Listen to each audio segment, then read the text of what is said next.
WhiskyJason here by Whisky Live Dublin 2023 together with Rob from Teeling Whisky. Teeling, yay! So you're my first people I'm going to interview today. Tell me a little bit. What are your expectations for Whisky Live Dublin this year? Whisky Live is always a big one for us. Yeah. I mean, it's a home market. Yeah. If we don't show up here strong in Dublin, it looks odd. So yeah, we're first stand you see when you come in the door, Yes. and hopefully showcase some of the new Dublin distillates and showcase a small selection of what we do. Oh, show us what you have. Yeah, I mean, so most people's kind of first port of call is going to be the unconventional collection. So as we know, The unconventional collection. That's a new phrase for me.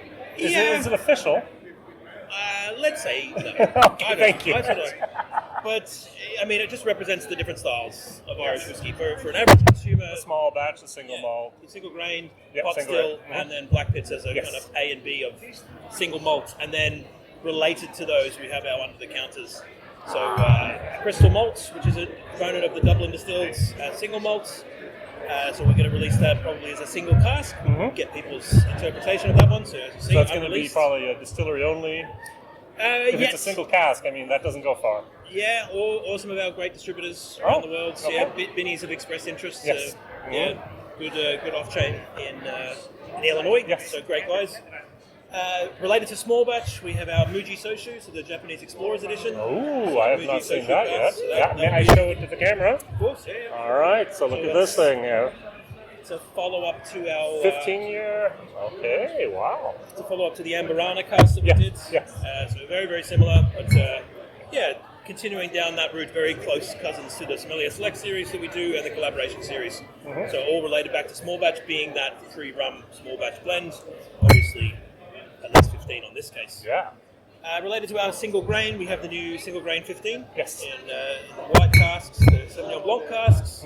So really exploring that wine influence. As you probably know, the Napa influence from our core single grain was explored with Bordeaux casks, the first kind of limited release follow on to that with the 13-year-old last year. So this being Sauvignon Blanc down that route of wine influence on the same grain. Very good. The Virgin Portuguese Oak, so related to pot still, being the same distillate, but the difference being the cask influence. This is the Wonders of Wood series. This is number 2, isn't it? Yeah, So number 2. will be is there number 3 in the pipeline? Yeah, we're looking at it. Yeah, Okay. I mean, it's been remarkably well received. Yes, it has. Big orders coming in off the back of awards and things like that, puts a bit of notoriety on the category and the style. So orders being placed by Germany, by the US, so it allows us to reinvest in the idea. Yep. So we're already looking at number 3 and number 4. But Great. number 2 here, Virgin Portuguese Oak from the Iberian Peninsula. And then to Black Pits, we have the Black Pits cask strength. So a fantastic side-by-side with our core Black Pits.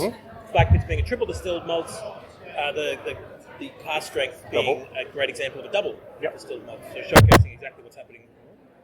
My video is about 6 to 8 weeks. It's been online now. Oh, nice. I like this. And I'm not a peat lover. It's a little bit similar to the Connemara days. Yeah. I think in bottle, like that dropped to about 15 parts per million, even though we bought it in at 55.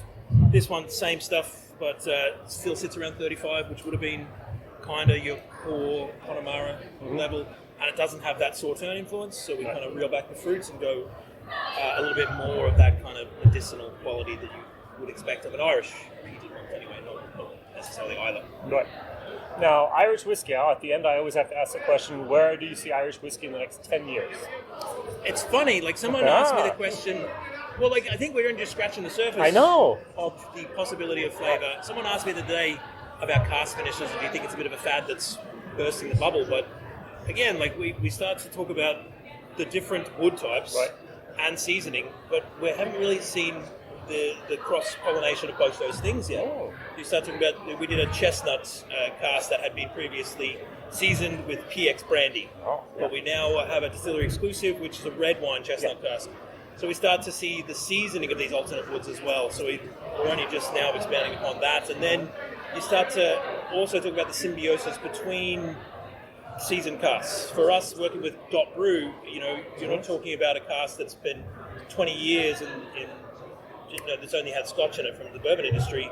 Instead, it comes from the bourbon industry, has Irish whiskey, then beer, then Irish whiskey, then beer. Over the matter of like 5 years, 6, maybe 18 months in each, it starts to become less of what was the previous liquid in that cask and more of the lineage of that cask. It was red ale, then it was whiskey, and then it was dark porter, and then it had rum for a bit, and then it was whiskey again. So I think it opens up a huge potential flavour. All right, very, very good. So that's what you expect in the future.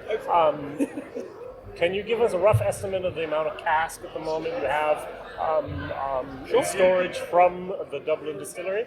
Yeah, 100%. Yeah. So the exciting thing is that we already have more from Dublin than we ever had from begun. Yeah. So yeah, you're talking about 15,000, but we're already looking at hopefully expanding. You know, it's not necessarily easy to find warehousing. Yes, exactly. Our current warehouse is pretty close to the Cooley Distillery, given exactly what happened around that time. Right. It was just get it, move it. Yeah. We'd like something a little bit closer to Dublin. That would be nice. It shaves and shipping costs and everything like that, and also being able to be somewhere you can visit. Yes. So yeah, hopefully we can expand.